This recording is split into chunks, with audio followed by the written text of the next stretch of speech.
वैसे तो हम डॉक्टर्स के हिसाब से मीजल्स एक वायरल इन्फेक्शन है, लेकिन आम लोगों में भ्रांति है कि मीजल्स बड़ी मात्रा का प्रकोप होता है जिसे झड़वाने से या पूजा करने से ये ठीक हो जाती है। नमस्कार दोस्तों, मैं हूं डॉक्टर चक्षु। स्वागत है मेरे चैनल पर। और जैसा कि आप जानते हैं, मैं हेल्थ एजुकेशन वीडियोस बनाता हूं। आज इस वीडियो में मैं आपसे बात करने वाला हूं कि मीजल्स क्या होता है, इसके सिम्टम्स क्या होते हैं, किस तरह की डाइट और मैनेजमेंट रखनी चाहिए मीजल्स के पेशेंट के लिए, और किस तरह होम्योपैथी से हम लोग मीजल्स में मदद कर सकते हैं।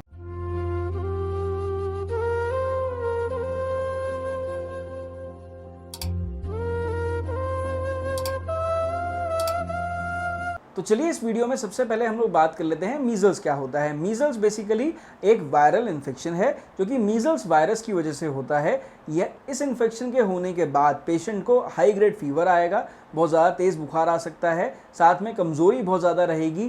कैरेक्टरिस्टिक है कि उसके दाढ़ के आसपास सफ़ेद रंग के स्पॉट्स दिखाई देंगे जिन्हें हम कॉप्लेक स्पॉट्स बोलते हैं।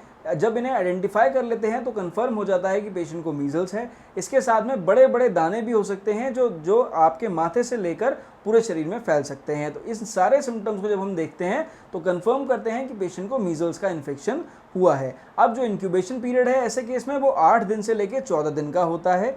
ये 3 साल से लेकर 5 साल के बच्चों को नॉर्मली हो जाता है, लेकिन ऑन एन एवरेज देखा जाए तो 10 से 12 साल तक के बच्चे भी इससे इन्फेक्ट हो सकते हैं। अब ये इन्फेक्शन जो है ये कम्युनिकेबल है, यानी एक पेशेंट से दूसरे पेशेंट को हो सकता है उसकी खांसी की वजह से, छींकने की वजह से, नाक या मुंह से हुए डिस्चार्जेस की वजह से। इसलिए पेशेंट को आइसोलेट रखना बहुत ज़्यादा ज़रूरी हो जाता है। अब हम बात करते हैं सिम्टम्स की, प्रॉपर सिम्टम्स की। तो देखिए यहाँ पे जो सिम्टम्स होते हैं ये दिन प्रतिदिन चेंज होते हैं। अब अगर आपको मीजल्स का इन्फेक्शन होगा तो जो सबसे पहला सिम्टम फर्स्ट डे आपको दिखाई देगा वो होगा हाई ग्रेड फीवर।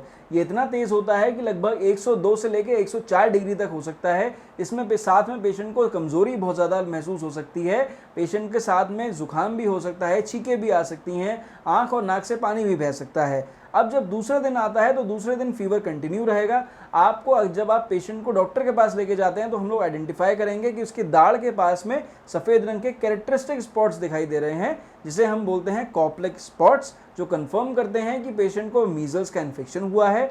अब जब तीसरे दिन पेशेंट आता है तो यहाँ पर फीवर पेशेंट का डाउन हो जाएगा। अब चौथे दिन पेशेंट का फीवर फिर से बढ़ जाएगा। यहाँ पे जो फीवर होगा ये 104 डिग्री ना होकर 101 से 102 डिग्री होगा, लेकिन कमज़ोरी दिन प्रतिदिन बढ़ेगी पेशेंट की। फर्स्ट डे तो थोड़ी सी कम थी, सेकंड डे और ज़्यादा, थर्ड डे और ज़्यादा। पेशेंट को इस तरह से धीरे धीरे करके कमज़ोरी बढ़ती रहेगी। इसके साथ में चौथे दिन के बाद से लेकर और 7वें दिन तक पेशेंट को दाने उभर सकते हैं। ये दाने बड़े बड़े होते हैं, पिंक या रेड कलर के होंगे, जो दबाने से हल्के से दब जाएंगे लेकिन फिर से उभर जाएंगे। थोड़े से कभी कभार कुछ पेशेंट्स में पेनफुल भी हो सकते हैं, हालांकि सब पेशेंट्स में ऐसा नहीं होता है। और ये दाने जो होते हैं ये फोरहेड यानी माथे से शुरू होंगे और उसके बाद पूरे शरीर में फैलने लग जाएंगे। पीठ पे भी हो सकते हैं, पेट पे भी हो सकते हैं, और कैरेक्टरिस्टिक है कि ये दाने फोरहेड से ही शुरू होते हैं। तो इस तरह आप देख सकते हैं कि सिम्टोमेटोलॉजी पर डे चेंज हो रही है। अब 7वें या 8वें दिन तक आते आते जो फीवर है ये सबसाइड करने लग जाएगा, धीरे धीरे कम हो जाएगा, कमज़ोरी भी इंप्रूव होने लग जाएगी, दाने भी कम होने लग जाएंगे। लेकिन अगर यहाँ पर प्रॉपरली ट्रीटमेंट बीच में नहीं मिला हो या फिर प्रॉपरली मैनेज ना किया हो पेशेंट को, तो पेशेंट कॉम्प्लिकेशन में भी जा सकता है। लेकिन आमतौर पर प्रॉपर मैनेजमेंट के साथ में यहाँ पर 7वें 8वें दिन के बाद सिम्टम्स सब कम होने लग जाते हैं और लगभग 10 दिन या 15 दिन के अंदर पेशेंट इंप्रूव कर जाता है। तो ये सारी बात हो गई सिम्टम्स के बारे में। अब हम बात करेंगे डाइट और मैनेजमेंट की। अगर कंफर्म हो जाए कि आपके पेशेंट को मीजल्स का इन्फेक्शन हुआ है तो सबसे पहले मैनेजमेंट में पेशेंट को आइसोलेट कर दीजिए, बच्चे को स्कूल जाना बंद कर दीजिए, उसे कम से कम 10 दिन की छुट्टी दिलवा दीजिए, उसे अलग रखिए कमरे के अंदर, प्रॉपरली उसको फ्रूट्स की डाइट पर डालिए। खट्टे फल नहीं होने चाहिए, कोई भी खट्टी चीज़ पेशेंट को नहीं देनी है जिससे उसका जुकाम या खांसी बढ़ जाए। उसे नॉर्मल डाइट दीजिए, खाना हल्का दीजिए। आप उसे सूजी ज़्यादा दे सकते हैं, दलिया दे सकते हैं, उसे कुछ भी खाने को दें, उसे लिक्विड डाइट ज़्यादा दें। यहाँ पर पेशेंट का हाइड्रेशन बहुत ज़्यादा इंपॉर्टेंट है कि पेशेंट को हमें प्रॉपरली हाइड्रेटेड रखना है। पानी बहुत ज़्यादा ठंडा नहीं देना है, किसी भी ठंडी चीज़ का सेवन पेशेंट को नहीं करवाना है, बहुत ज़्यादा नमक नहीं देना है पेशेंट को, साथ में बहुत ज़्यादा मिर्च का इस्तेमाल भी नहीं करना है जिससे कि उसका पेट खराब ना हो। इस तरह ये सारे डाइट का ध्यान रखना है। अब मैनेजमेंट के तौर पर जैसा मैंने बताया, पेशेंट को बिल्कुल आइसोलेट करके रखना है, उसके कपड़े अलग रखने हैं, कपड़े अलग से धोने हैं और पेशेंट के आसपास 3 साल से लेकर 15 साल तक के बच्चों को तो बिल्कुल दूर रखिए, उसके पास मत जाने दीजिए। जो पेशेंट को ध्यान रख रहा है, कोई एक व्यक्ति घर में पेशेंट का ध्यान दे जो कि डेली पेशेंट के जो बेड है उसकी चद्दर को बदलता रहे, साथ में जो उसके प्रॉपरली उसका हाइजीन मेंटेन रखे, प्रॉपरली नहलाए धुलाए, और खाना जो है पेशेंट को बहुत ज़्यादा अमाउंट में एक साथ ना दे, थोड़ा थोड़ा करके खाना दे, बार बार खाना दे। जो भी सीजनल फूड मौजूद हो, स्पेशली केला, थोड़ा सा पेशेंट को हमेशा कोशिश करिए केला थोड़ा सा दूध में दीजिए, बहुत ज़्यादा अमाउंट मत दीजिए ताकि पेशेंट को कमज़ोरी महसूस ना हो। आप शहद दे सकते हैं, किसी भी तरह की सब्जी पेशेंट को दे सकते हैं, केवल तेल मिर्च या मसाले कम रहने चाहिए। इस तरह आप लोग डाइट या मैनेजमेंट जब रखेंगे तो पेशेंट को इम्प्रूवमेंट आने लग जाता है।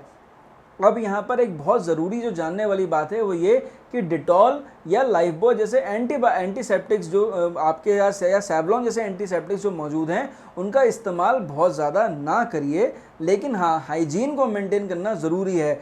ज़्यादा डिटॉल या लाइफबॉय या फिर सेवलॉन के इस्तेमाल की वजह से अक्सर ऐसा होता है कि पेशेंट के जो रैशेस होते हैं वो बढ़ जाते हैं और खुजली बढ़ जाती है, तो इसलिए इन सब बातों का ध्यान रखना बहुत ज़्यादा ज़रूरी है। अब हम बात करते हैं कि होम्योपैथी से कैसे हम मदद कर सकते हैं। देखिए, आमतौर पर आपने देखा होगा कि जैसे ही सर्दियां शुरू होती हैं या फिर होली का टाइम आता है तो लोग खसरे की दवा या फिर बड़ी माता की दवा लेने के लिए होम्योपैथिक डॉक्टर्स के पास जाते हैं। ऐसा इसलिए ज़रूरी है कि जो मेडिसिन हमारे पास नोसोड के फॉर्म में अवेलेबल है ये बहुत ही इफेक्टिव है मीजल्स के प्रिवेंशन के लिए। यानी अगर आपके घर में या घर के आसपास किसी को मीजल्स हुई तो अगर आप होम्योपैथिक मेडिसिन देंगे तो बाकी बच्चों को ये इन्फेक्शन नहीं फैलेगा। अब यहाँ पर बात आती है वैक्सीनेशन की भी कि जब पेशेंट को या बच्चे को वैक्सीनेशन हो रखा है मीजल्स का तो क्या उसको इन्फेक्शन हो सकता है। देखिए, इन्फेक्शन बिल्कुल हो सकता है, क्योंकि नॉर्मली अब जैसे कि वर्ड ही बता रहा है इन्फेक्शन, अब ये किसी से भी ट्रांसमिट हो सकता है, सिम्टम्स आ सकते हैं। लेकिन देखा गया है कि वैक्सीनेशन के बाद इंटेंसिटी थोड़ी सी कम हो जाती है, लेकिन ये ज़रूरी नहीं है कि सबकी इंटेंसिटी बराबर हो। वैक्सीनेशन के बाद भी कई पेशेंट्स में देखा गया है कि हाई इंटेंसिटी में मीजल्स का इन्फेक्शन हो जाता है। इसलिए वैक्सीनेशन अलोन प्रिवेंशन नहीं है। यहाँ पर होम्योपैथिक मेडिसिन बहुत इंपॉर्टेंट है और उस मेडिसिन का नाम है मॉर्बिलिनम। तो अगर आपको पता चल जाए कि आपके घर के आसपास किसी भी पेशेंट को या बच्चे को मीजल्स का इन्फेक्शन हुआ है जिसके टच में आपका बच्चा आया था, तो फ़ौरन आप अपने घर में अपने बच्चों को 3 साल से लेकर 15 साल तक के बच्चों को मॉर्बिलिनम 200 की 3 डोजेस सबसे पहले दे दीजिए। पहली खुराक दीजिए आज सुबह, फिर कल सुबह, फिर परसों सुबह। इस तरह 3 दिन तक अर्ली मॉर्निंग मॉर्बिलिनम 200 की एक डोज दे दीजिए। ये प्रिवेंटिव की तरह साबित होती है। इसके अलावा अगर आपके जो पेशेंट है उसको सिम्टम्स आ रहे हैं बहुत ज़्यादा, जो कि आउट ऑफ कंट्रोल है, जैसे फीवर बहुत ज़्यादा होने लग जा रहा है, कमज़ोरी बहुत ज़्यादा आ जा रही है, या उसे ज़ुकाम बहुत ज़्यादा हो जा रहा है, तो ऐसे में हमेशा डर रहता है कि कॉम्प्लिकेशन में पेशेंट को कान का इन्फेक्शन या ओटाइटिस मीडिया होने का या ब्रोंकाइटिस यानी खांसी होने का, या फिर कभी कभी पेशेंट्स को निमोनिया भी हो जाता है।